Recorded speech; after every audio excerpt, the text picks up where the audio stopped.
Good morning मेरी मिठाइयों। आज की क्लास एक खास कहानी के नाम। एक नया स्कूल, एक नई दोस्ती और एक नया प्यार योगा के साथ।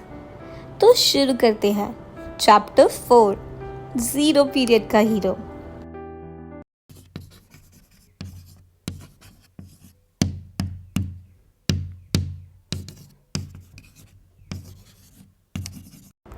तो सुनो ध्यान से, ये बात है मेरे नए स्कूल की।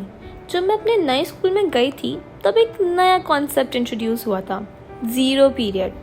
आई वाज लाइक ऑलरेडी इतने पीरियड है यार, अब जीरो पीरियड भी आ गया। मतलब काउंटिंग 1 से शुरू नहीं हो रही है इनसे, एक जीरो भी लाना है इनको। बट वो जीरो पीरियड पढ़ाई वाला पीरियड नहीं था, वो था फिर गेम्स एंड फन। उसमें सबको एक स्पोर्ट चूज करना था और मी बीइंग मी, मुझे रनिंग, क्रिकेट, बास्केटबॉल, फुटबॉल कुछ भी पसंद नहीं था। ना धूप में खड़े रहना, ना बाहर भागना। टैन हो जाऊंगी ना यार धूप में तो जब पूरी क्लास बड़े एक्साइटमेंट के साथ अपनी फेवरेट स्पोर्ट सेलेक्ट कर रही थी, कोई क्रिकेट, कोई फुटबॉल और कोई बास्केटबॉल, मैंने सीधा सीधा योगा चूज कर लिया। क्योंकि योगा होता था एक ठंडे एसी क्लासरूम में, और कौन नहीं चाहेगा ठंडा एसी जब बाहर धूप में लोग पिघल रहे हो। और गेस करो, पूरी क्लास में सिर्फ एक और लड़की थी जो मेरे साथ योगा चूज करने आई, सिर्फ हम दो। और वहीं से एक नई दोस्ती की शुरुआत हुई, अनएक्सपेक्टेड फ्रेंडशिप। क्योंकि कभी कभी सबसे अजीब चॉइसेस ही सबसे अच्छे दोस्त दिला देती है। सबसे ज़्यादा एक्साइटमेंट मुझे योगा मैट मिलने का था। स्कूल ने हर स्टूडेंट को योगा मैट दिया था। मैंने भी चूज़ कर लिया अपना योगा मैट, मेरा फेवरेट कलर ब्लू। उस दिन लग रहा था जैसे मैं योगा क्वीन हूँ। और टीचर, अरे वाह, इतनी स्वीट, इतनी क्यूट, बिल्कुल इनोसेंट सी। लगता था जैसे वो मेरे जैसे स्टूडेंट के लिए ही बनी हो। पहली बार स्कूल में किसी टीचर से इतनी ज़्यादा बॉन्डिंग हो गई थी। मेरी फेवरेट टीचर और शायद मेरा पहला क्रश।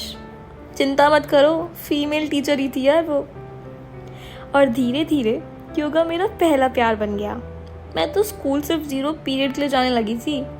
असेंबली क्या होता है? जब सब असेंबली ग्राउंड में धूप सेक रहे होते थे, मैं क्वाइटली योगा क्लास में घुस जाती अपने ब्लू योगा मैट के साथ। पता है, कभी कभी तो मैं अपने रेगुलर क्लासेस भी स्किप कर देती थी सिर्फ योगा प्रैक्टिस करने के लिए। और फिर आई इंडिपेंडेंस डे की तैयारियाँ। सब स्टूडेंट किसी न किसी परफॉर्मेंस में बिजी थे, कोई सिंगिंग, कोई डांसिंग, कोई एंकरिंग, और मैं योगा परफॉर्मेंस कर रही थी। सबसे बड़ी बात ये थी, मैं परफॉर्मेंस के सेंटर में थी। और क्या कर रही थी? सबसे डिफिकल्ट आसन, एक पैर उठा के अपनी नेक के ऊपर रख दिया था।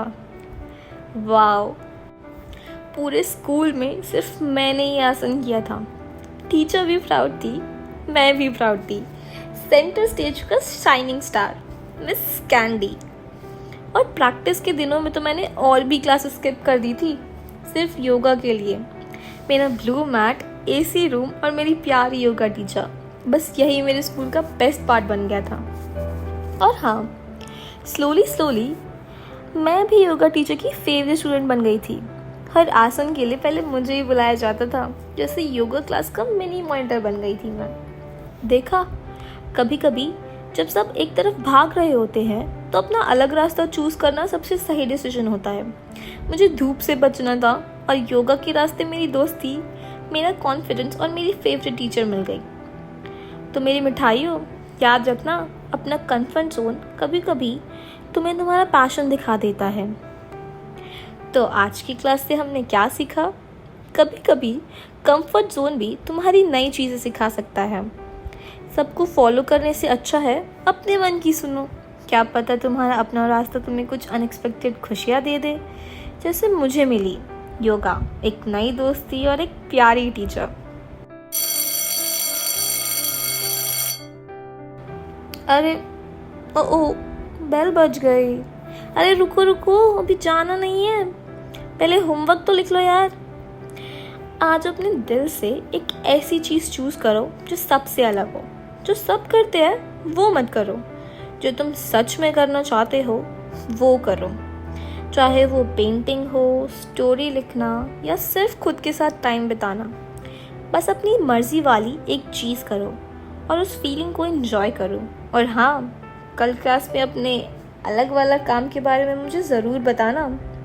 मिस कैंडी सुनेगी सबकी कहानियाँ। तब तक के लिए बाय बाय बच्चों। Miss candy over and out.